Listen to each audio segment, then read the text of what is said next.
Öncelikle herkese merhaba arkadaşlar, ben Semen. Bugün sizlere bir survival serisini tanıtacağım. Arkadaşlar survival serimiz gelmeye başlamıştır.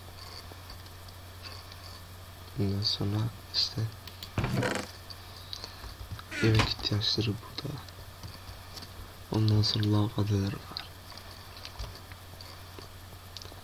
Ondan sonra şurada çöp olacak. Çöp adası falan. Ondan sonra indirme linkini vereceğim. Bu survival duyurusu oldu arkadaşlar. Yani işte haberiniz olsun diyerekten işte bazı yerler falan daha yapım aşamasında, onları da tamamlayacağız. Evet. Şuralarda falan verdik ama kasmalardan dolayı da özür dilerim.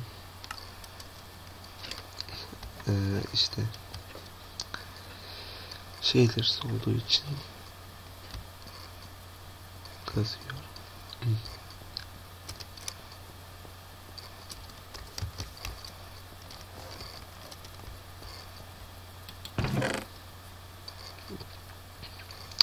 İşte burada Türk bağlısı canavar katili, isim değiştirici, lav dünyası ve fırlatıcı var.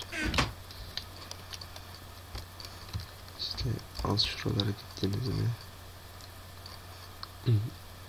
Şuralara dışarı hesaplayacağınız. Burada 160 aboneye özel şeyler yaptım.